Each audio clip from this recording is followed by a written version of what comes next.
गौ माता के हितों में तथा शहर में स्वच्छंद विचरण कर रही गौ माताओं को गौशाला तक पहुंचाने के संकल्प को लेकर पुराना बस स्टैंड पर भजन संध्या का आयोजन किया गया। साथ ही संतों का सम्मान भी किया गया।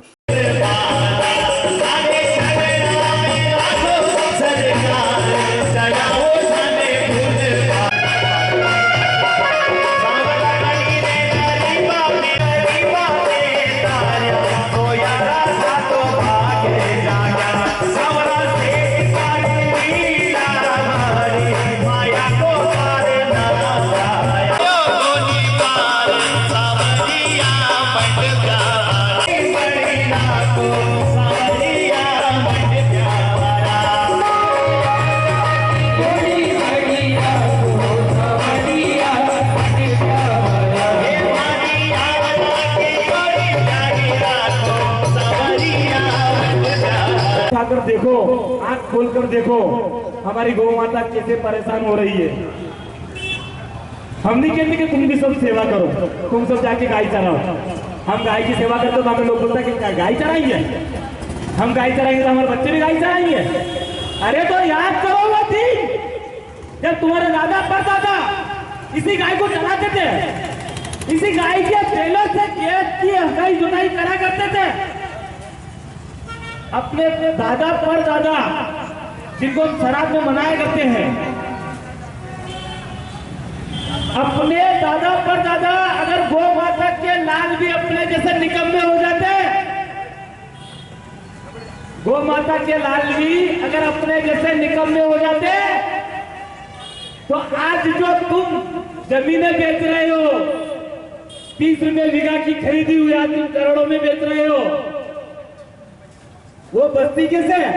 अगर गौ माता के लाल भी, जिन्हें हम तेल कहते हैं, कहने वाले लोग तो सांड भी कहते हैं, जानवर भी कहते हैं। आज ही नाटा में मेरी एक जगह चर्चा हुई थी। नाटा में अपने सरकारी अस्पताल से आगे जो रात का एक क्लिनिक है, हम वहां गए सर्वे करने। हम कई दिनों से सर्वे कर रहे हैं नाटा शहर में। वहां पर हम गए कि 200 रुपए महीना एक गौ माता के अगर आप देते हो तो नागदा से कल में 1000 गौ माता उठा के गौशाला में पहुंचाने का प्रारंभ शुरू करूंगा। परंतु उन्होंने क्या बोला, गाय, भैंस, कुत्ते, ये सब जानवर तुम यहाँ से ले जाओ। तो ले जाओ तो सही, आप सब कह रहे हो ले जाओ, ले जाओ, खिलाऊं क्या, खिलाऊं क्या? ले जाने के लिए मैं तैयार हूँ भैया, कर ले जाओ। अभी एक जन है, 1000 लोग अभी आके मेरे से मिलने, सुबह 1000 गाय में मेरा बाप, सुबह 1000 गाय की व्यवस्था मैं करता हूँ। अगर नाटा शहर की जनता अगर चाहती है कि गौ माता वाकई में सड़कों पर से भटकना बंद होनी चाहिए, बारिश में भीगना बंद होना चाहिए।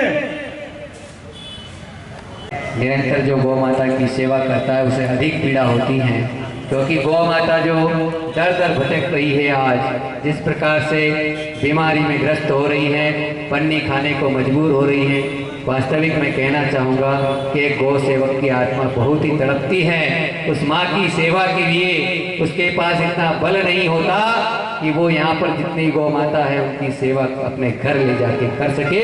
इसलिए वो जगाने का प्रयास कर रहा है कि आप जग जाइए, आप जग जाइए, गौ माता की सेवा में सहयोग करिए। और गौ माता को सेवा में सहयोग आपने करना प्रारंभ कर दिया तो जैसा कि मैंने आपको कहा है कि आने वाले समय में गौ माता लुप्त हो जाएगी, रोड पर दिखने को नहीं मिलेगी। और कोई भी सरकार आ जाए, कितनी ही सरकारें बन जाए, गौ माता की सेवा सरकार कभी नहीं कर सकती। सरकार आपको मार्ग दे सकती है, मानदेय दे सकती है, लेकिन सेवा के लिए आप और हमें ही आगे आना पड़ेगा। और आप और हम सभी जब एकत्रित होकर उस गौ माता की सेवा का संकल्प लेंगे, उस गौ माता को अर्थदान से मजबूत करेंगे, तो आने वाले समय में गौ माता को भी हम सुरक्षित कर पाएंगे। और रोड पे गौ माता सुरक्षित नहीं है, उस गौ माता को कई कसाई, कई विद्रोह आप देख रहे हैं, गाड़ियों में भर भर कर ले जाते हैं। और किस प्रकार से उस माँ की निर्दयी मम से हत्या की जाती है, उस हत्या से उस गौ माता को बचाइए। हम तो आराम से पंखा लगाकर, एसी लगाकर हमारे घर में सोते हैं। उस माँ को पूछिए जो माँ को ट्रकों में भर के ले जाए जाते हैं, ठूसी जाती है। उन गौ माताओं को रोज कत्ल खानों में हजारों गौ माताएं कट रही है। अब भी हमें समझने की आवश्यकता है, गौ माता की रक्षा यदि हमने नहीं की, हम कभी भी इस राष्ट्र राष्ट्र को नहीं बचा पाएंगे। ऐसे कई संत कई महंत निरंतर उस माँ के लिए प्रयास कर रहे हैं कि गौ माता को राष्ट्र माता का दर्जा मिले, और हमारा भी यही कहना है कि गौ माता को राष्ट्र माता दर्जा मिले, और गौ माता को जो राष्ट्र माता है उसके रहने के लिए सुरक्षित जगह मिले। जब तक उस माँ के लिए हमारे पास जगह नहीं होगी, हम कितनी ही राष्ट्र माता घोषित कर दें, हम कुछ नहीं कर पाएंगे। इसलिए बड़ी पीड़ा है साहब, आप अर्थदान से सहयोग करिए। आप स्वयं अपने घर में सेवा नहीं कर सकते तो कोई बात नहीं, लेकिन अर्थदान देकर, एक छोटा छोटा अर्थदान देकर जो ऐसे सेवक आपके बीच में आते हैं उस गौ माता को बचाने का प्रयास करें।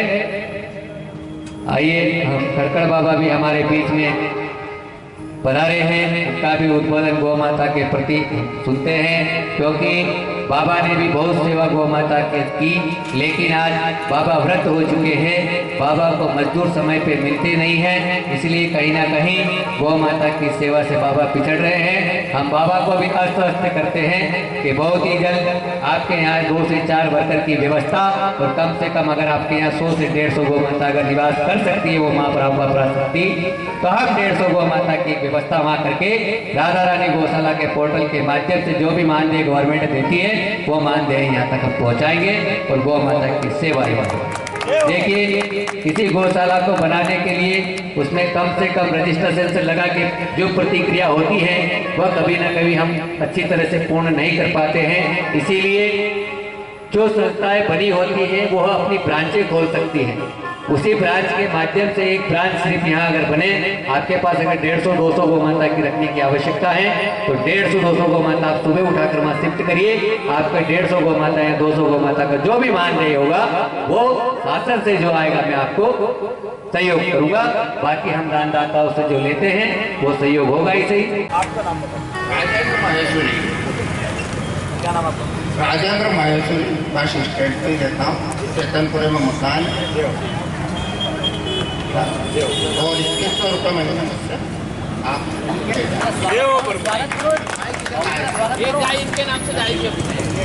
के लिए आज श्री यहाँ पर मंच से संकल्प लिया कि उस गौ माता के लिए 2100 रुपये महीना मैं गौ माता के लिए दूंगा।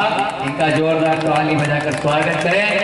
देखिए, ऐसे जब हम ये नहीं कह रहे कि आप 2100 रुपये महीना दें, आपका जो सामर्थ्य हो वो प्रति महीना देना प्रारंभ करें। मैं आपको विश्वास दिलाता हूँ कि बहुत जल्द शहर में एक भी गौ माता रोड पे नहीं दिखेगी, है ना? स्वागत करो। ठीक,